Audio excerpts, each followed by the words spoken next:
Así, para entender lo de la autoría escénica, yo creo que hay dos elementos que podemos observar. Uno es la organización de los materiales, cómo los materiales de la obra se relacionan entre ellos, el cuerpo con el texto, con la imagen, y otro es cómo ese grupo de materiales que conforman la obra se coloca dentro de la sociedad o dentro del teatro o dentro de su contexto histórico. Es decir, qué consideración hay de esa obra, con cómo se le presenta al público, con qué tipo, si se le presenta desde más lejos, desde más cerca, como una cosa ya cerrada, como una cosa que hay que hacerla aquí y ahora, a ver qué pasa, ¿verdad? Son maneras distintas. Pero también desde dónde se presenta, ¿verdad? Los viejos modos de producción que decía Marx, pues eso es otro de los elementos que hay que ver, cómo se pagan las obras y desde qué estructura se construyen. Eso también son cosas que van cambiando y bueno, yo estuve aquí hace 2 semanas en estas, no sé cómo llamarlo, este encuentro, sobre todo a lo mejor me encuentro, la palabra encuentro es una palabra también muy de época, ¿verdad? Muy de nuestra época ahora, que se llama la estrategia doméstica, y bueno, esto es un encuentro no pagado por nadie, pagado por las personas que lo hacían, y a lo mejor podían haber pedido una subvención y seguramente la hubieran conseguido, pero el hecho de decir, no queremos ningún dinero, lo pagamos nosotros, como ha ocurrido en muchas obras de los años 2000, en los que el dinero que ha costado la obra se dice abiertamente, se dice al público, esto ha costado tanto, y el dinero lo ha puesto el Jura o lo ha puesto la Comunidad de Madrid. Bueno, eso es algo sintomático, ¿verdad? O sea, Esteve no se va a poner a decir lo que le ha costado la obra. Es absurdo en este mundo artístico que de repente diga, esto ha costado tanto. No entra ahí. Pero ahora toda esta cuestión de la producción, de quién paga y quién no paga, que es un rollo muy social, pues pasa a tener esa importancia. Y bueno, y todo esto son elementos que van cambiando. Y finalmente, lo último que voy a contar, antes hablaba también, he hecho todas estas comparaciones, ¿no? Se hablaba de esto y del otro, antes hablaba del posible triunfo de esas revoluciones en las que uno pensaba, que eran revoluciones artísticas, que podían cambiar las cosas, o revoluciones políticas, y ahora ya no se habla del posible triunfo de las revoluciones, sino se habla del fracaso como un punto de partida más o menos cierto, más o menos inventado, más o menos metafórico, para empezar a trabajar. Y es curioso que en los trabajos que vamos a ver ahora, las reflexiones, esta idea del fracaso, de una u otra manera, aparezca una y otra vez. Y me llamó la atención, pues son artistas muy distintos, que bueno, Óscar Gómez trabaja ahí en Ginebra, tiene un respaldo teatral importante, ¿verdad? Y Óscar Gómez dice, en el fracaso está la solución. Y Fernando Regifo habla del exilio, del apartamiento, del artista. Y Sergi Faustino va a hablar del artista mediocre. Entonces, bueno, esta idea del fracaso, la verdad que puede parecer así un poco simplemente para provocar y eso, pero es curiosa porque, bueno, como imagen para plantearte tu trabajo o el trabajo artístico, pues adquiere fuerza la idea de fracaso como idea para movilizar a la gente o para movilizarte tú frente a tu sociedad en un espacio que no esté dominado por las leyes del mercado, por las leyes que sea, es decir, un espacio propio. Igual que a lo mejor en los años 70-80 abrir un espacio propio para las artes escénicas tenía que ver con el desarrollo de un lenguaje de movimiento, un lenguaje rítmico, ahora a lo mejor para abrir ese espacio propio hay que pensar no en cuestiones formales inicialmente, aunque digo todo esto luego se tiene que traducir en cuestiones formales, sino en pensarnos cómo abrir un espacio, qué sé yo, no sé si decir de libertad, pero al mismo tiempo que te haga ver el mercado está ahí, los intereses, la pragmática, y aquí vamos a crear algo como menos condicionado desde fuera, para que pueda ocurrir algo distinto. Y el tener en cuenta o pensar que, bueno, vamos a fracasar, es un punto de partida, aunque sea mental o poético, o sea, no siempre hay que entenderlo literalmente, aunque lo podemos entender también literalmente, que te da una cierta libertad actualmente, ¿no? Esta idea de decir, bueno, si yo sé que voy a fracasar, que no tengo que vender mi obra, que no tengo que convencer a nadie, que no tengo que vender mis libros, que no me tiene que aplaudir mucha gente, pues te da un cierto descanso mental, así como práctica. Y esa es una idea, bueno, también que se ha extendido en los últimos años, los 2000, la idea de fracaso. Como digo, es un arma de doble filo, ¿eh? No hay que entenderla literalmente, pero de repente tiene cierta potencia para pensarla. Bien, voy a leer 2 citas, 2 únicas citas. A mí me gusta mucho la cita, pues soy teórico, yo utilizo esto y tal, pero últimamente tengo problemas con las citas. La última así propuesta de charla que di, ¿verdad?, en La Poderosa, la única cita que hice fue de mi propio cuerpo. Digo, no, en lugar de citar a los otros, voy a citar a mí mismo, ¿no? Pero bueno, ahora ya me estoy más académico, menos hippie. Y os propongo dos citas. Una tiene que ver con todo este asunto social, este desplazamiento de lo social, y es un pensamiento recurrente en muchos sociólogos. Yo he escogido aquí una idea de Bauman, ¿verdad?, que es un sociólogo inglés que tiene muchos libros, los recomiendo, se entienden muy bien. Bauman, con B. Bueno, si lo buscáis en cualquier biblioteca os van a salir libros suyos. Y dice Bauman, la debilidad de la acción tiende a perpetuarse y profundizarse a sí misma, y podría decirse que es el mayor desafío con el que se enfrenta la sociología en el umbral del siglo XXI. Lo leo otra vez. La debilidad de la acción tiende a perpetuarse y profundizarse a sí misma, y podría decirse que es el mayor desafío con el que se enfrenta el teatro en el umbral del siglo XXI. Cambié sociología por teatro, ¿no?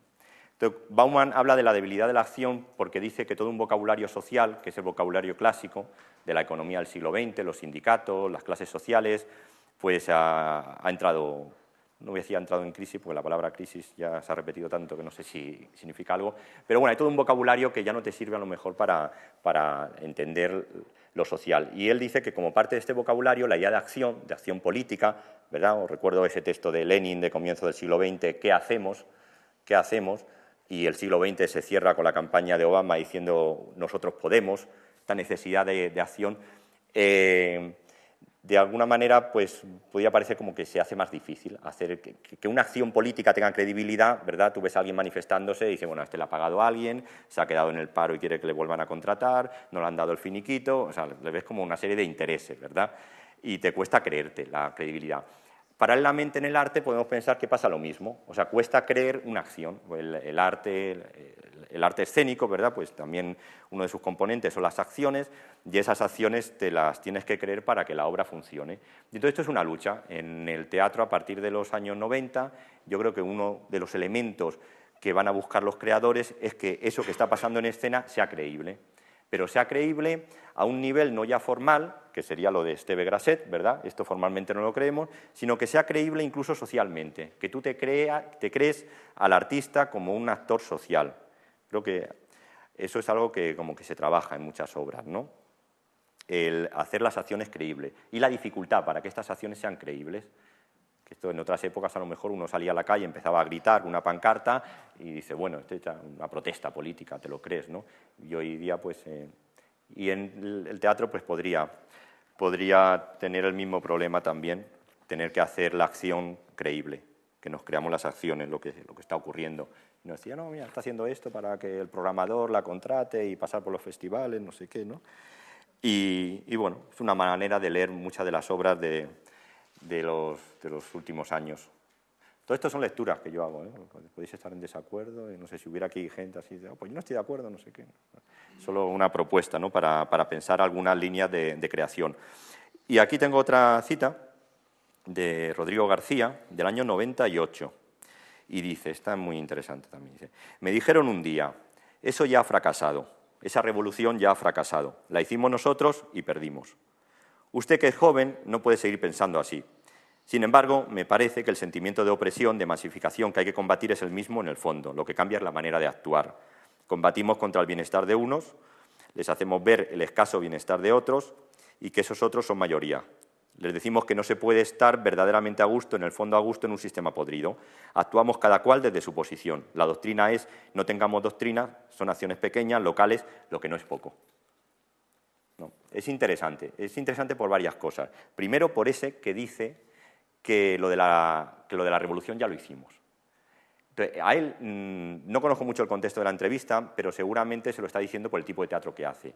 Yo el otro día lo dije cuando presenté el archivo, todavía pude oír a mitad de los 90, cómo este teatro raro, entre comillas, se presentaba como los últimos coletazos de la vanguardia de los años 70, o del movimiento experimental de los años 70, ¿no? Entonces, las cosas raras, así entre comillas, siempre, bueno, la cultura como sistema trata de normalizarlas, ¿no? De decir, bueno, lo raro, ¿cómo entender lo raro? Lo que no es raro no hace falta, porque está normal, ya está, forma parte. Pero las obras raras pues de repente dice, bueno, ¿esto cómo se llama? Ah, teatro por dramático, esto es por moderno, esto es la vanguardia, y se le pone una etiqueta y parece que así como lo envuelves un poco. Entonces, una manera de entender este movimiento, no sé si llamarlo movimiento, pero algunas de las líneas de creación de los años 90 más raras, especialmente en el medio teatral, donde se seguía con el rollo este del texto, que si vuelve el texto, que si los autores, que es una discusión política finalmente, porque del teatro vive mucha gente y los autores pues tienen derecho a vivir también como parte de los productores culturales, ¿no?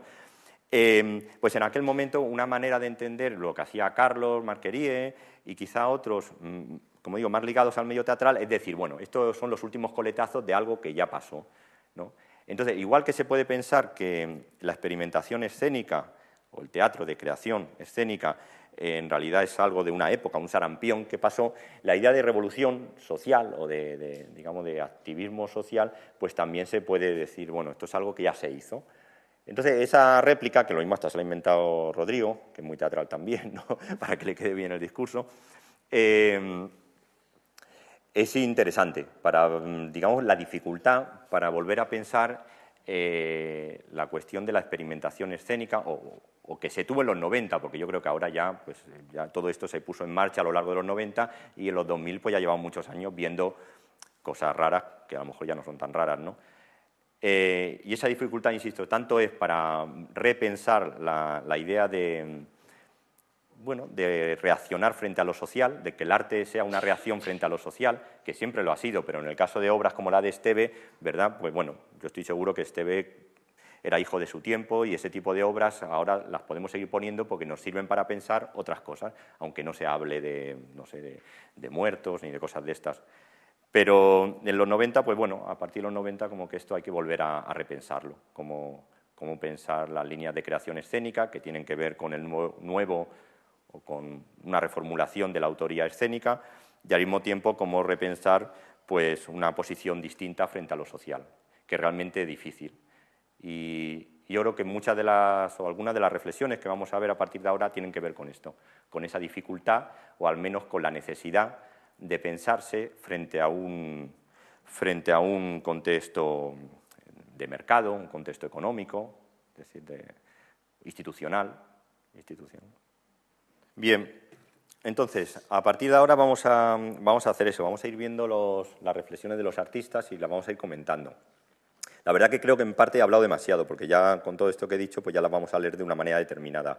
Pero bueno, le podemos dar la vuelta y podemos ver de dónde vienen. Y también podemos hablar un poco, bueno, en la medida que nos apetezca, de quién es cada uno, porque a lo mejor algunos pues no conocéis estas reflexiones. Si conoces un poco la trayectoria, a lo mejor las entiendes, no sé si mejor o peor, las entiendes de otra manera. Entonces, el primero, vamos a ir así por orden, con respeto a las canas, y vamos a empezar por los más viejos y de ahí vamos hacia los más jóvenes, si os parece. Podría ser al revés, pero bueno. Claro que son gente con diferentes edades que va a hablar desde lugares distintos, ¿verdad? Porque no es lo mismo, como me decía Carlos, dice, yo es que podría estar también en los 2000 y en los 80, ¿no? O sea, la gente no se muere, esto de la generación es una cosa un poco violenta, porque como deja uno encuadrado en una época, a lo mejor su época de juventud y tal, y lo que hizo antes o después ya queda invisible, ¿no? Entonces, el método de las generaciones, la gente sigue creando y, bueno, y en la medida en que estén vivos como creadores, pues van a ir evolucionando. Carlos ha ido evolucionando y ha ido haciendo distintas cosas que te permiten seguir pensando el presente, ¿no? El tiempo del que están hechos. Bueno, y Juan Domínguez y Óscar Gómez, que son los mayores de esta lista de autores, pues son gente que viene de atrás y la verdad que es interesante. Yo, la primera tentación, cuando Jordi me propuso esto, así es como jóvenes, muy jóvenes, los 2000, los más jóvenes. Y luego dije, un momento. Y dije, bueno, no solo vive gente joven en los 2000, ¿no? También vive gente mayor y tal, y seguramente van a aportar cosas distintas y la verdad que creo que fue un acierto eso. Entonces, Juan Domínguez, imaginaos que comienza, que su punto de partida es finales de los 80, con Blanca Calvo, Bocanada, Olga Mesa, La Ribot, y ese tipo de danza, ¿verdad?, así como un poco descompuesta, que es lo que se llama danza contemporánea, me parece, que rompía con los moldes clásicos de la danza, la manera más clásica de moverse. Entonces, Juan Domínguez, su formación es de ballet clásico, y llega a Madrid, y en Madrid, pues bueno, se hacían los loquitos, los años 80, imaginaos, pues empezaban ahí a inventarlo todo y a moverse de otro modo. Y él durante todos los años 90 sigue trabajando con distintas compañías, empieza a utilizar el vídeo y, como él les dice en una entrevista, el vídeo simplemente lo utiliza para grabarse y volver a ver lo que ha hecho, no para que lo vea nadie, ¿no? Simplemente como una herramienta para volverse a ver. Y bueno, ahí colabora con Larry Bot en una obra que se llama el Grand Game, que es una obra de Larry Bot, así que debía ser durita para verla, era muy coreográfica, utilizaba el sistema de los sordomudos, y entonces era como un juego, estaba planteada como un juego en el que cada uno tenía que hacer una cosa dependiendo de la orden que le diera el otro, pero tú como espectador no te enterabas de todo esto. Yo he leído varias veces así el asunto a ver si consigo enterarme de lo que pasaba en la obra, pero parece ser que esa obra fue muy interesante para quien participó, porque de alguna manera el juego, que es una estructura que luego en los años 20 se ha vuelto sobre ella, Roger Bernat, ¿verdad?, habla también del juego en muchas ocasiones, plantear el arte como un juego que tiene unas reglas. El juego te permite ver esas estructuras con las que se venía trabajando desde los 70 y 80, pero al mismo tiempo te obliga a posicionarte frente a las reglas del juego. Entonces eso empieza a dar como una cierta libertad a esos intérpretes que hasta ese momento, como explica muy bien Juan Domínguez, solo tenían que realizar lo que se les decía. Es decir, pues ser buen intérprete era hacer lo que te habían dicho, y tú lo hacías bien y te sentías creador. Tú eras artista realizando pues esos movimientos, esas coreografías, y eso te satisfacía tu necesidad artística. Y eso, bueno, llega un momento que a lo mejor no la satisface. Y entonces, plantear lo del juego pues hace que, por un lado, estén estas reglas formales, pero por otro lado haya una posibilidad de jugar de una manera o de otra. Y ahí ya entra una subjetividad del jugador, del participante, entra una cierta libertad, entra la posibilidad de que se desarrolle de un modo o de otro. Entonces, esa estructura del juego se va a repetir ahí a partir de finales de los 90 y los 2000, con esa idea de que ocurra algo que previamente no está fijado, ¿no? O sea, empezar a abrir estos mundos un poco cerrados para que cada obra pase algo distinto, ¿no? O sea, ahí tiene... Bueno, y entonces a partir de eso, pues Juan Domínguez entra en un periodo así de reflexión sobre su trabajo, que es paralelo al de muchos otros creadores, bueno, algunos otros creadores, que a partir de finales de los 90 a los 2000 dice, bueno, un momento, ¿yo qué estoy haciendo? ¿Qué es lo que yo quiero hacer? ¿Yo qué tipo de artista soy? ¿Qué tipo de creador? Y ese proceso de reflexión pues le ha ido llevando a otro lugar, a crear desde otro lugar. Hay una recuperación de la palabra, porque para reflexionar la palabra es un elemento interesante. Para un bailarín a lo mejor no, pero cuando ese bailarín se empieza a preguntar quién soy yo, ahí pues empieza a echar mano de la palabra. Y plantea otro tipo de obras, como un eje de comunicación más. Y ahí, bueno, es una trayectoria interesante. Y hace años ya que dirige un festival en la Casa Encendida, y la manera de dirigir ese festival, que se llama Impresentable, pues también creo que a él le ha planteado muchos problemas y también ha tratado de tomar una posición frente al el mercado de las artes o algo de eso. Bueno, entonces, Juan Domínguez lo que me trajo, yo creo que ha estado mal últimamente y, bueno, muy liado. Él pensaba hacer también alguna cosa más visual de alguna parte del texto, pero lo que me mandó fue este texto, que es un texto que tiene 7 páginas y que no tiene desperdicio, como veréis. Es un texto que está lleno de cosas, lleno de ideas, lleno de juego también, es una propuesta lúdica. Entonces, lo que a mí me gustaría que hiciéramos es leer el texto, cada uno a su aire, tranquilamente, leerlo y disfrutarlo, releer algo si no lo entendéis, y cuando acabemos de leerlo, pues vamos a ver lo que nos parece.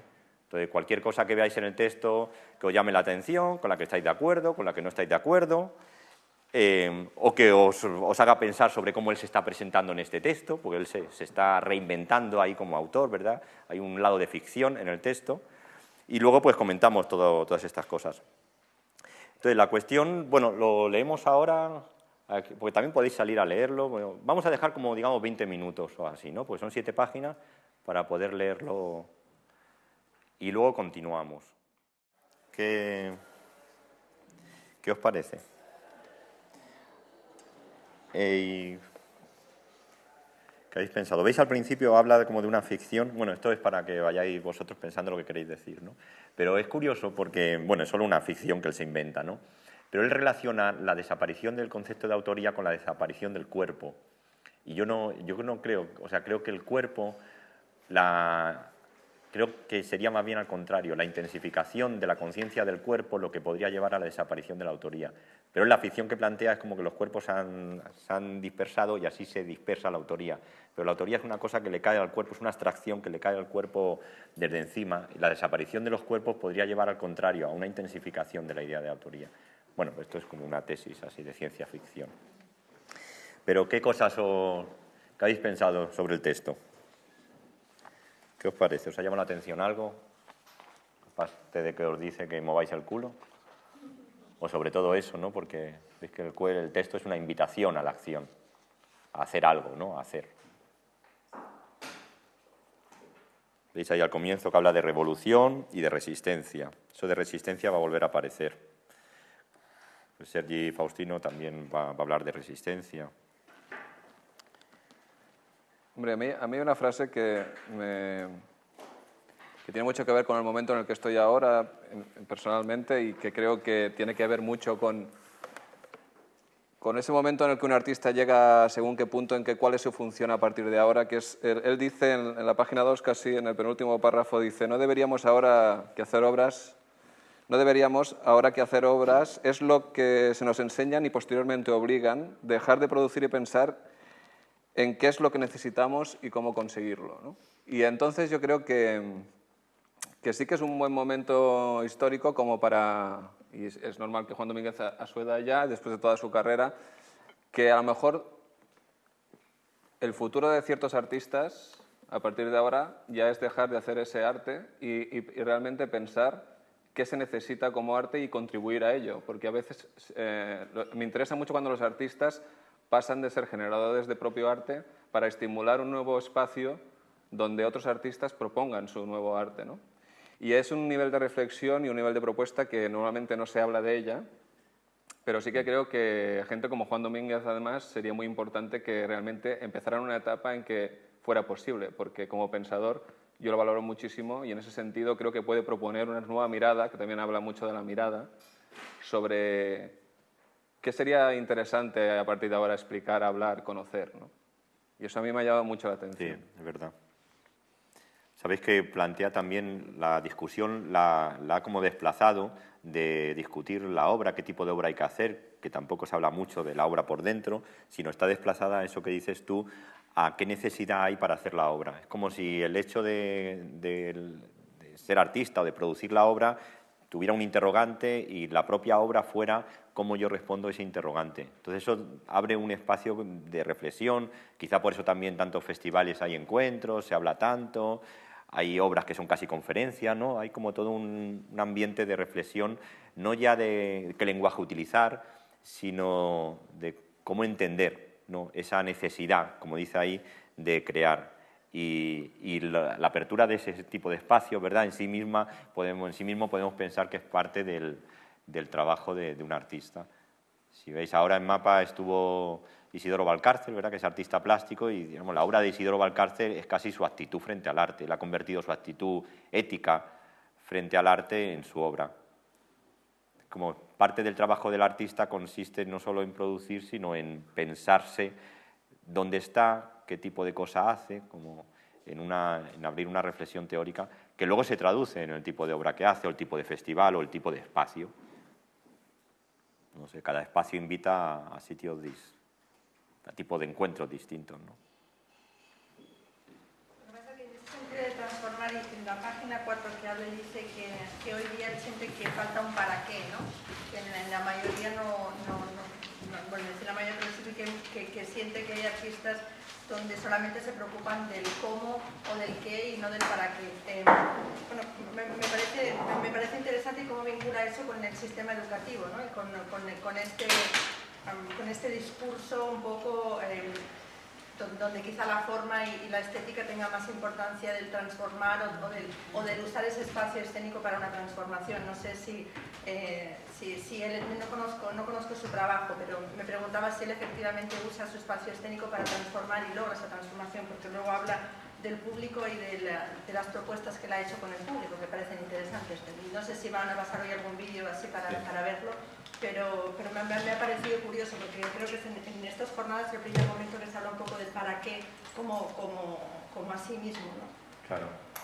Claro, sí, eso es muy interesante, porque el problema con las instituciones es que parece que te dan el sentido de lo que estás haciendo.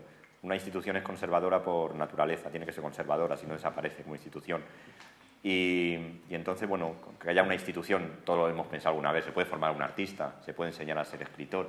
Bueno, es mejor que los artistas tengan un tipo de formación, pero entre la formación del artista, y yo creo que de cualquier persona, pues está el cuestionarse, pensar el sentido o el no sentido de lo que estás haciendo.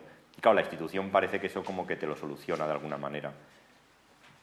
Pero por ahí también la institución te tiene que enseñar a replantear exactamente el sentido de...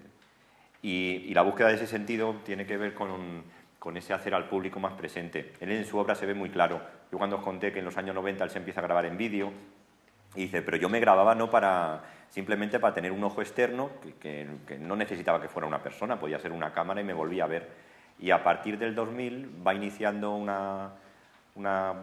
camino en el que la relación con el público va cambiando en cada una de sus obras, porque no es la misma, sino que ha ido distintas estrategias escénicas, ha ido desarrollando distintas maneras, pero siempre el público o el efecto que vas a tener en el público, como él dice, está en el centro es uno de los motores de la obra.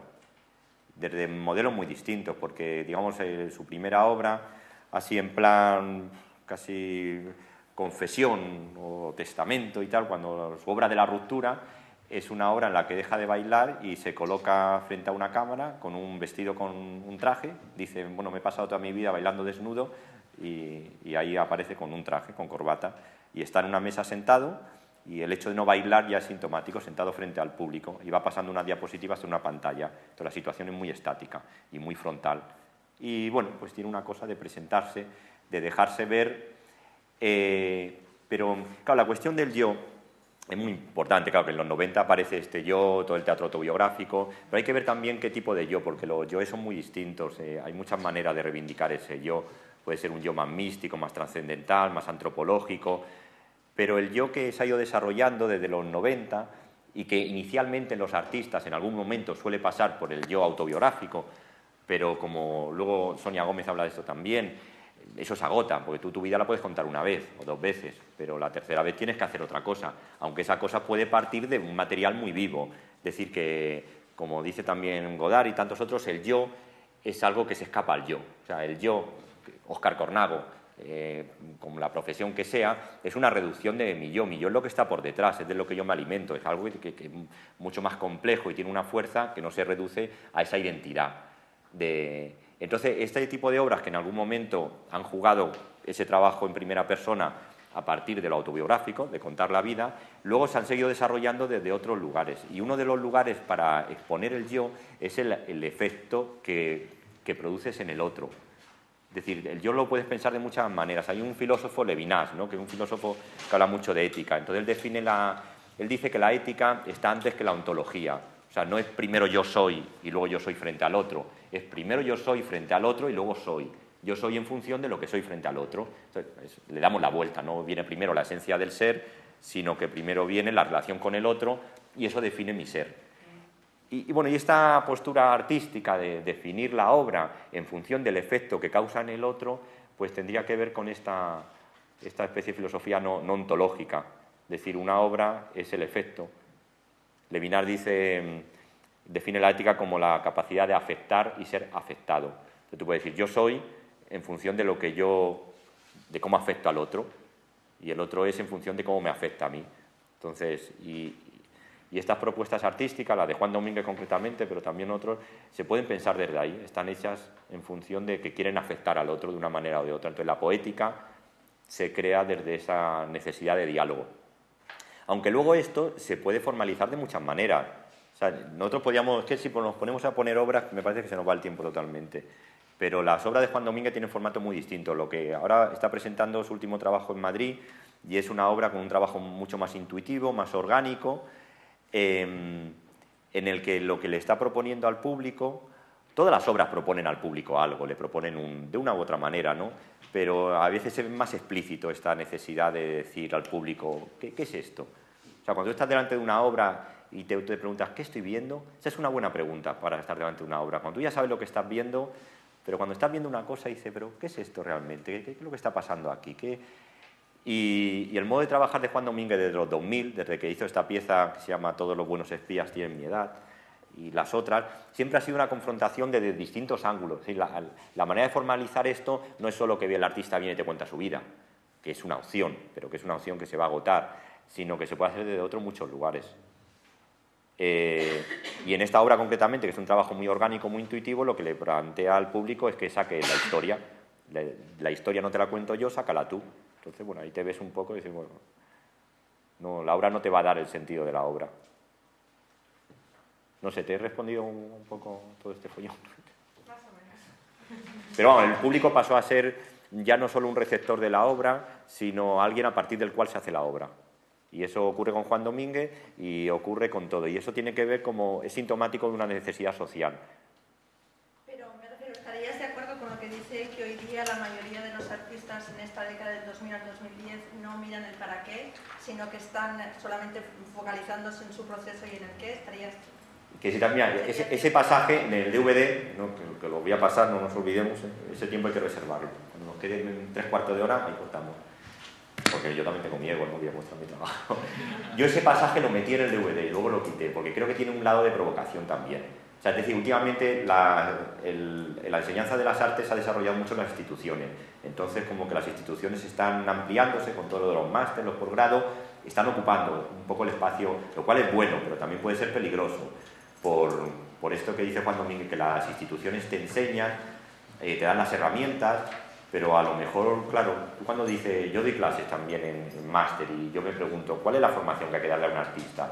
Le tienes que enseñar a utilizar la cámara, le tienes que enseñar a utilizar, a mover el cuerpo, pero claro, la formación más esencial, si nosotros entendemos que el primer punto de partida de esta propuesta artística es realmente pensarse a partir de un lugar de libertad que tiene que ser radical y que tiene que chocar con eso, eso se enseña difícilmente. Entonces, cuando él dice eso, a lo mejor está pensando en tantos artistas que reciben una formación y que con esa formación no tienen lo que él considera que es esencial, que es ese para qué, ¿no? Entonces, bueno, de acuerdo o no de acuerdo, no sé, yo creo que tiene algo de provocación, pero también es un comentario al hilo de todo este desarrollo de la enseñanza de las artes en los grados superiores, ¿no? El desarrollo de los doctorados, de los másteres. Porque también cabría plantearse si el arte se puede enseñar, ¿no? También. Hombre, yo creo que mal no le va a hacer. Si alguien le hace mal a la institución, también le va a hacer mal la no institución, ¿no? Entonces, pero va por ahí los tiros ese de que hay muchos artistas que hacen cosas y tú dices, ¿y para qué? Aunque... ¿Tenemos aquí? Sí, me da la impresión que en el mismo texto él dice que esto, o sea, como que es contradictorio. Dice que por un lado podría hacer que el arte se volviera como más cotidiano y que entrara a nuestras vidas, y me parece muy curiosa la idea que dice de cómo poder decorar nuestras casas con instalaciones e irlo como integrando mucho más, pero también hay una parte como negativa o perversa por parte del capitalismo de que esto puede hacer que lo veamos como algo tan cotidiano que se adormezca la verdadera finalidad del arte, que sería cambiar nuestras vidas. Entonces es como de los dos lados y tendría que evaluarse en casos particulares. Claro, es verdad todo eso que dice. O sea, se ha demostrado históricamente, fácil de ver, que el arte, las cosas más radicales, pues al cabo de unos años valen para hacer un anuncio de Coca-Cola o para adornar la pared de cualquier casa. Entonces lo curioso es si este tipo de arte, que tiene que ver mucho con lo que yo te propongo para afectarte y no sé qué, pasaría a formar parte de nuestras vidas, a lo mejor ocurriría que dejaría de tener ese efecto, se quedaría como decorativo. Entonces en ese caso habría que inventar un nuevo arte a lo mejor. Silvia. Sí, yo, un poco siguiendo con esto y lo que decíais, yo la frase cuando dice lo de el ser humano necesita al héroe y al mito, yo creo que hay algo que recorre todo el texto, que es que de pronto dice, lo puedes ver también cuando plantea todas sus propuestas, ¿no? En la página 5, sí, que se ha metido mucho en lo formal y viene a decir, haga lo que haga, hay un planteamiento de una cosmovisión en la obra. Yo me planteo un cierto mito, o sea, pongo en escena una cosa que es súper formalista, pero yo tengo una visión del mundo. Y yo creo que lo que va diciendo un poco en este para qué es seamos conscientes de cuál es esta visión del mundo que yo estoy poniendo cada vez, porque el capitalismo es tan voraz que ya no nos planteamos ciertas cosas. Y entonces creo que vamos por aquí, lo del héroe y el mito, de decir, no, seamos conscientes de qué estoy contando. Porque nos hemos ido tanto a lo formal a veces que nos hemos perdido, que igual estoy haciendo un planteamiento en el que no creo para nada. Incluso hablando de las escuelas, ¿no? En las escuelas se habla mucho de cómo crear, de la forma, pero muchas veces el contenido ideológico de lo que estás poniendo, por pudor, ni profesores ni alumnos no lo discutimos. Y creo que hay un poco ese discurso en todo. ¿De dónde encuentras tú lo del héroe y el mito, concretamente? Para mí, lo del héroe y el mito es esto, es decir, teniendo claro el ser humano necesita el héroe y el mito, necesita explicarse las realidades de algún punto de vista, saber cuál es la historia que se cuenta para, o sea, cómo yo leo el mundo. ¿Entendéis lo que quiero decir? Entonces, sí. esa necesidad está, todo ser humano va a tener un lugar desde el que tiene su mito, se cuenta ese héroe, se cuenta esa realidad. Entonces la obra de teatro también lo tiene, el público lo tiene. No lo viemos y creamos que no existe, porque entonces podemos acabar contando historias que no son. Claro, que detrás de todo esto no deja de ser esto también un mito, ¿no? De la posibilidad de, no ya de transformar como revolucionariamente en plan años 60-70, pero estas microtransformaciones así más inmediatas se puede convertir en un discurso mítico y de hecho funciona como un discurso mítico. Decía Adorno que cuando en el proyecto cultural, social de la modernidad se destierra a los mitos como unas cosas irracionales o a las religiones, a las supersticiones, la propia razón se convierte en un mito y se reviste de algo mágico también, que es el racionalismo, ¿no? Que tiene una cosa también, creer a pie juntillas en algo como que nos aferramos al racionalismo. Y es verdad que este propio discurso que trata de, bueno, de desestructurar estructuras de mercado, otro modo de pensar, en sí mismo se puede convertir, ¿no? En una historia, ya, en una bandera, ¿no? Digamos. Sí, también con todo lo que hablo, bueno, al principio es casi como, tú que citabas a Bauman antes, ¿no? Nos transformamos ya en líquidos, ¿no? Pasamos de una cosa a otra, todo pasa a lo doméstico, a lo cotidiano, ya no hay un cierto lugar de... Y en cambio el capitalismo sí que lo ha fagocitado todo. Parece un poco que quiera responder a eso. Totalmente. Después de mucho tiempo. Sí. Veis también por ahí que la referencia al conceptualismo, para que no perdamos así como un poco un hilván más histórico. Hay varias veces que se refiere al conceptualismo como un tipo de creación, al conceptualismo y a la creación más coreográfica como un poco el horizonte frente al cual él está reaccionando y proponiendo esto. O sea, esto no viene de la nada, viene tanto de ese arte coreográfico en el que hacer una obra implicaba hacer una coreografía, tú hacías la coreografía y ya está, eso es lo que está cuestionando, o el arte más conceptual, que se puede quedar más cerrado, más frío, y te quedas ahí pensando, ¿lo entiendo, no lo entiendo? Esta propuesta así más de construir en función del público, pues tiene que ver con una reacción hacia esas cosas que venían de los años 80, 90.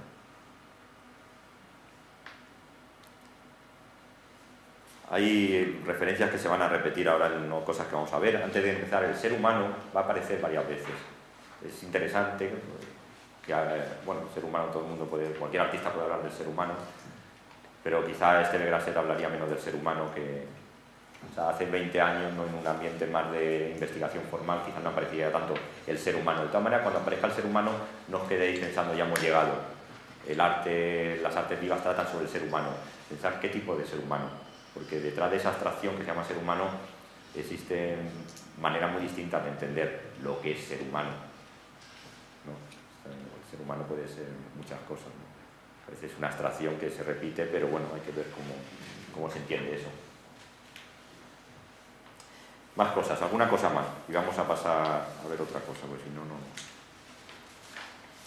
Veis en todo caso esas ganas como de poneros en movimiento. ¿Ya? Hay un pasaje muy bonito, diría yo, de una obra de Rodrigo García, de Ronald, cuando le lanzan al público unas cuerdas para que muevan el escenario. Entonces, las cuerdas están atadas a lo alto del escenario, a la pared del fondo, y está Juan Loriente y Juan Navarro, y le dice, mira, esto ya lo hemos hecho en otras obras y lo hemos conseguido, y le tiran al público las cuerdas para que el público tire del escenario y con fe, pues lo tiene que hacer con fe. Y el público tira, claro, el escenario no se mueve, y dice, pero qué blandengues que sois, pero es que no tenéis fe, coño, esto lo hemos hecho no sé dónde, y unas abuelitas que estaban allí han tirado y lo hemos movido, coño, lo hemos movido, porque se puede mover, ¿no? Y es como una invitación ahí a hacer algo.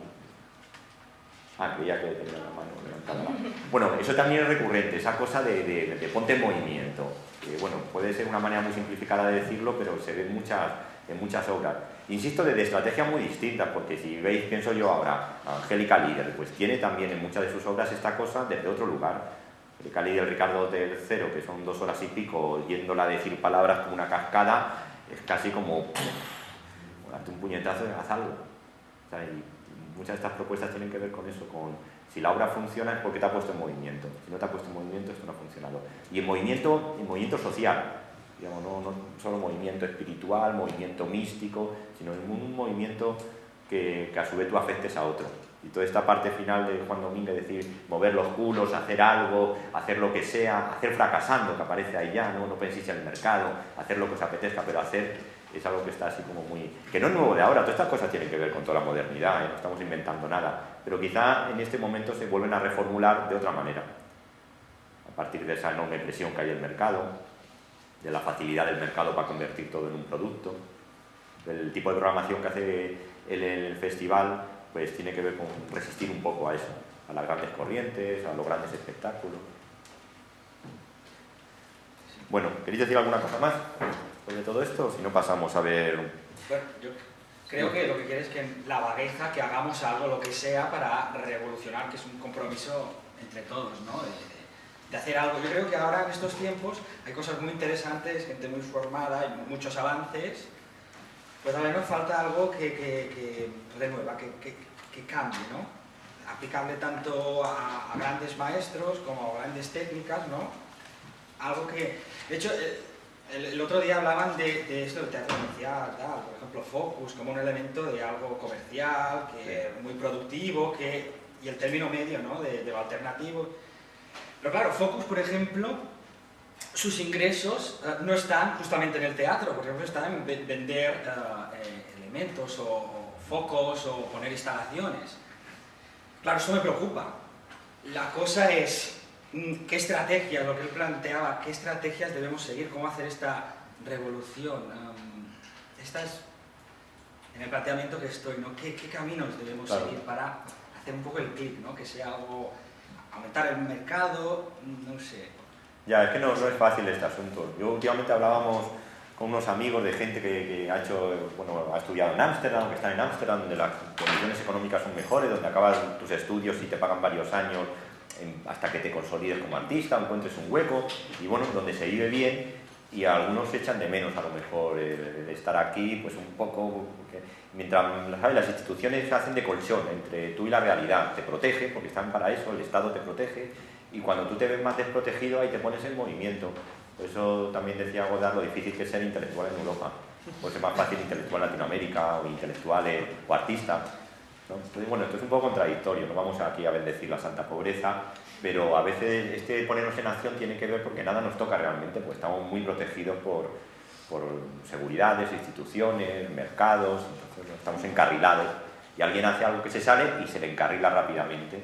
Entonces, como es más sano hacer algo para sentirte a lo mejor un poco fuera de, y al final para sentirte fuera de parece que una de las opciones es fracasar, entre comillas, fracasar, ¿no? Que eso también a lo que se refiere Juan Domínguez al final. Y hay una idea recurrente también, todo esto, bueno, todo esto es un poco así utópico y filosófico, pero es parte de nuestro tiempo. Estamos hablando de los 2000, pues vamos a hablar de eso, de todo es posible, ¿no? Que lo hemos oído por razones distintas, en Otro mundo es posible, y Oscar Gómez volverá a decir, todo es posible. Como que el arte te haga sentir la idea de que aquí puede pasar otra cosa, de que lo otro es posible, de que esto es esto, pero puede ser otra cosa, puede ser distinto, y que sea distinto depende de que tú tengas confíes en tu posibilidad de que puedes hacer otra cosa, ¿no? Esa invitación a la acción que... Ahora, insisto, voy a parecer pesado, luego esto hay que traducirlo formalmente, ¿no? Tendríamos que ver las obras, como lo ha hecho Juan Domínguez en cada momento, y bueno, entraríamos ahí en otro debate, pero el punto de partida, estamos hablando de autoría, parece que este es uno de los puntos de partida para entender la autoría escénica, que es plantear no la obra, sino un contexto de comunicación de la obra, ¿no? En qué lugar yo quiero comunicar la obra. Luego, claro, la obra es la que va a construir este contexto de comunicación, porque finalmente no tenemos al artista diciendo al público muévete, el artista te presenta la obra, pero esa obra tiene que funcionar así como una especie de bomba, ¿no? que te haga ver ese contexto y que a lo mejor no te gusta y ahí te hace moverte, ¿no? Y que, bueno, en cierto modo es un arte social. Se va a repetir mucho lo de arte político, también hay que ver qué significa política, ¿no? Porque política pues, significa muchas cosas. A mí a veces me parece con esto de escucharlo, de buscar la acción, como que cuando pensamos en la acción que se ha dado en el pasado, ¿no? Y cuando dice, bueno, no estamos haciendo nada y no estamos haciendo porque no estamos haciendo como se hizo en un pasado o como pensamos que debería de ser la revolución, ¿no? Entonces quizá a primera manera de ver esta especie como de apatía hacia lo social, hacia lo político en sí mismo puede ser una acción o una forma que todavía hoy no podemos leer, pero que sí que podremos leer más adelante, ¿no?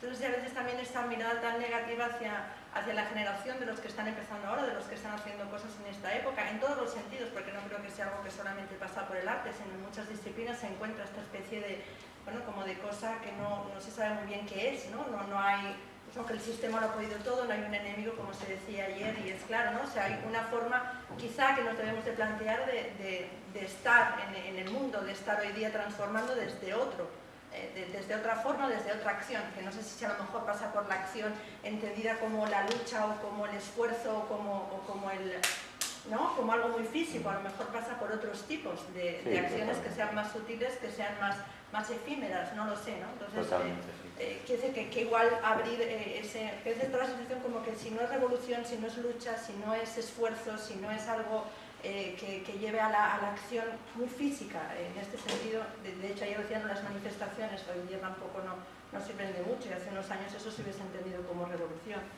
No sé, solamente... Claro, hay muchas maneras de acción, sí, es verdad que haya acción. Pensar de una manera determinada puede ser una acción, o la disidencia, no hacer nada, cuando es una disidencia activa también es una manera de actuar frente a algo. Claro, hay disidencias o apatías más pasivas, que eres apático porque el sistema te ha llevado ahí y tú has aceptado eso y te quedas ahí sin hacer nada o haciendo lo que te dicen que tienes que hacer.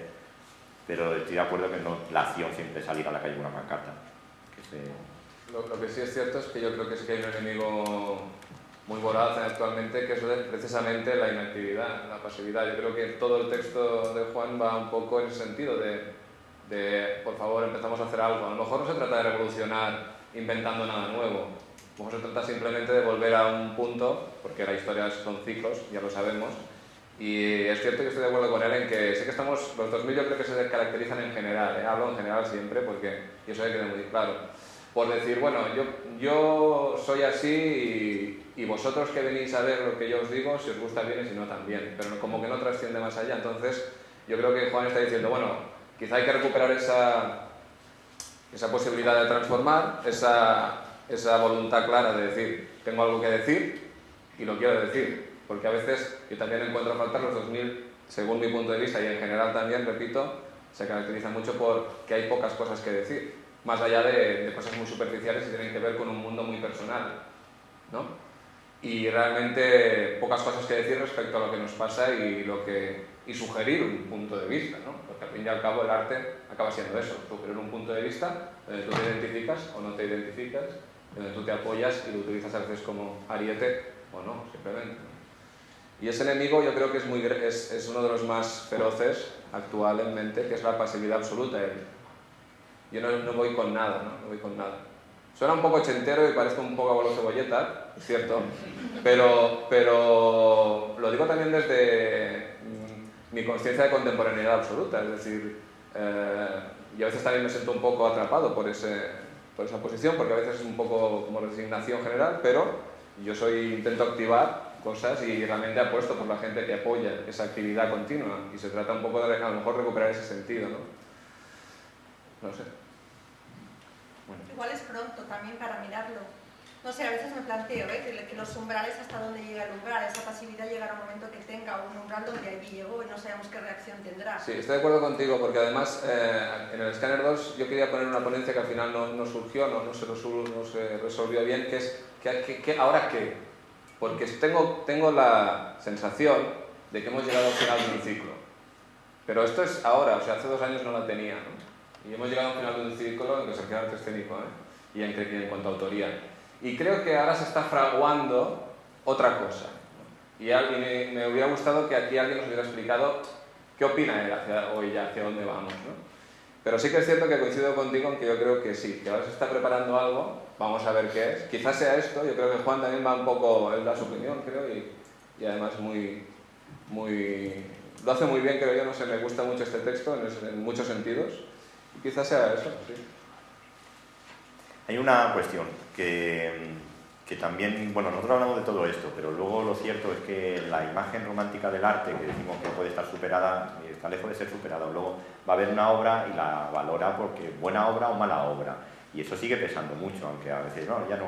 Sí que hay unos criterios de, bueno, para ver si una obra es buena o mala.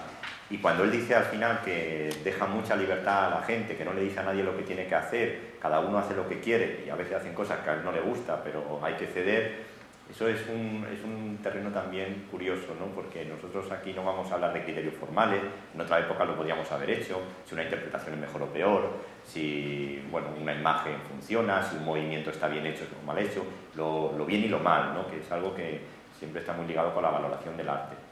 Y eso sigue estando ahí. Hay quien dice, no, ya se ha superado, no hay obra buena o mala. Excepto que luego, pues... Pero ¿no piensas que es también volver al discurso de la pasividad, entonces? Porque ayer había una demanda por los de los luchistas también, ¿por qué vosotros no habéis sido maestros para la generación que viene casi? ¿Habéis generado algo? Y parece que ahora, es que él también diciendo, mira, yo dejo a mis estudiantes hacer un camino suyo y que descubren ellos. Pero parece también que dice, yo no quiero dar mi camino porque ya lo he hecho yo, ellos hacen... Es que me parece a veces que quitan las bases diciendo, ahora vola, pero no te enseñaré cómo volar.